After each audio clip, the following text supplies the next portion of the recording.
যে বৈষম্য দূর করার জন্য আন্দোলন করেছিলাম, সংগ্রাম করেছিলাম, কিন্তু আজও শ্রমিকরা তাদের অধিকার আদায়ের জন্য, তাদের ন্যায্য প্রাপ্তির জন্য আজকেও রাস্তায় আছে, আন্দোলন করছে। আজকেও শিক্ষকরা তাদের অধিকারের জন্য আন্দোলন করছে। আজকেও হাজারো জেলেরা তাদের অধিকারের জন্য আন্দোলন করছে। গার্মেন্টস সেক্টর বলেন, শ্রমিক বলেন, মজদুর বলেন, চাকরিজীবী বলেন, পুরুষ বলেন, মহিলা বলেন, মিডিয়া কর্মী বলেন, যত প্রকার, যত ডিজাইনের, যত পেশার মানুষ বাংলাদেশে আছে, সবাই বৈষম্য শিকার। 5ই আগস্টের পরে ভেবেছিলাম এবার বৈষম্য থাকবে না, এবার মানুষ মুক্তি পাবে, মানুষ শান্তি পাবে, মানুষের অধিকার প্রতিষ্ঠিত হবে। কিন্তু কি দেখলাম, 5ই আগস্টের পরেও আবারও বিচারবিহীন হত্যা, আবারও কি দেখলাম চাঁদাবাজি, আবারও কি দেখলাম খুন, জুলুম, অত্যাচার, দখলদারি, আবারও মিথ্যা মামলা সয়লাভ, আবারও সন্ত্রাস, আবারও গুন্ডামি, আবারও বদমাশি, আবারও অত্যাচার, আবারও অবিচার। তার মানে আমাদের আন্দোলন এখনো শেষ হয় নাই, আমাদের সংগ্রাম এখনো শেষ হয় নাই, এখনো বৈষম্য দূর করতে পারি নাই। 5ই আগস্টের পরে অন্তর্বর্তীকালীন সরকারকে ভেবেছিলাম দেশের মাটি এবং মানুষের দিকে লক্ষ্য করে দেশ পরিচালনা করবেন, কিন্তু ওনারা কি করতেছেন, কোথার থেকে সেই ফারুকি নামীয় কোথার থেকে এদেরকে নিয়ে আসছে, উপদেষ্টা করেছেন।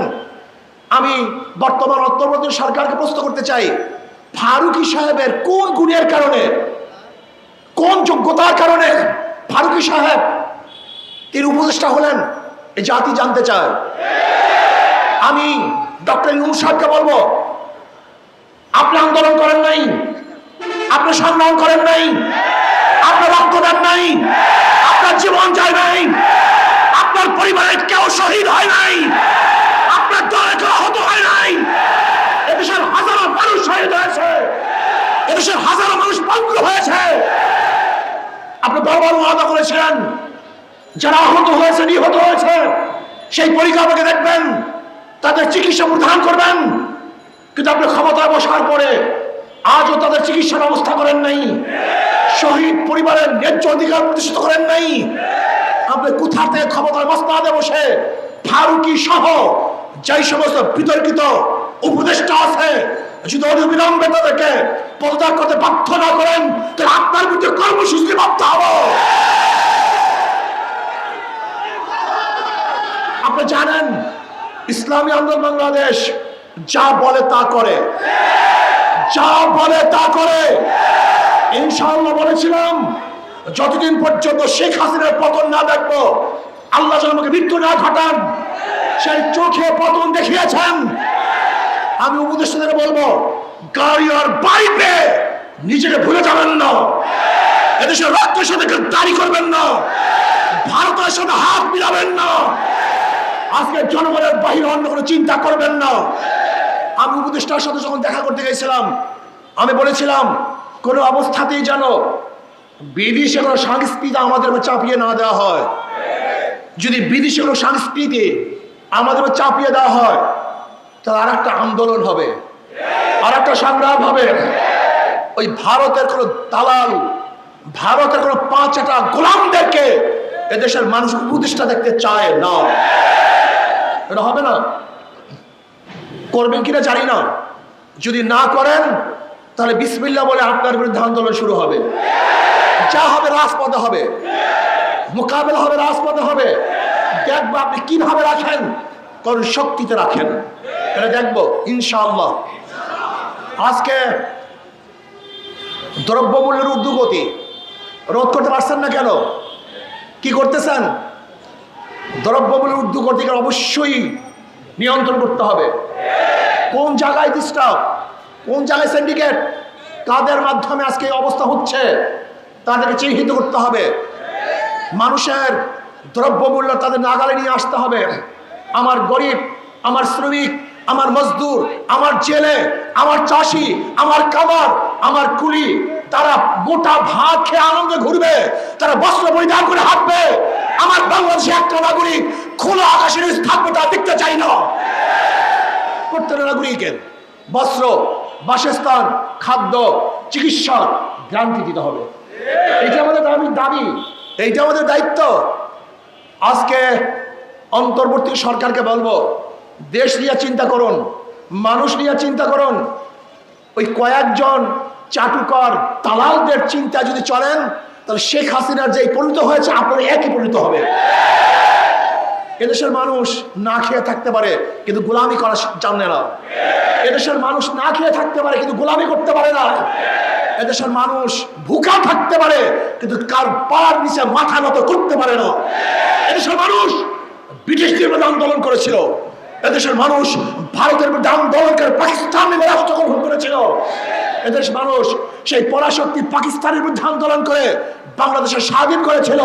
এদেশের মানুষ 5ই আগস্ট বাংলাদেশের কোটা নিয়ন্ত্রিত যে সরকারের সাথে ছিল নিয়ন্ত্রণ, সেই সরকারকে মোকাবেলা করে এদেশের মানুষ শেখ হাসিনাকে এদেশ থেকে ভাগাতে বাধ্য করেছে। আপনি চিনেন বাংলাদেশের মানুষ কারা? এদের চরিত্র কি? এরা না খেয়ে থাকে কিন্তু কোনোদিন গোলামি করতে পারে না, না খেয়ে থাকে কিন্তু মাথা নত করতে পারে না। কাজে আসুন, যাদের মাধ্যমে লুটপাট চাঁদাবাজি হচ্ছে এদেরকে দ্বিতীয়বার আমরা ক্ষমতায় দেখতে চাই না। আজকে বিএনপি পুরো ইউটার্ন, ক্ষমতার জন্য পুরা ইউটার্ন।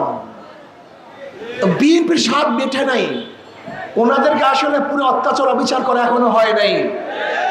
আওয়ামী লীগ সরকার যেই পরিমাণ নির্যাতন করছে তাতে ওনারা স্বাদ মিঠে নাই।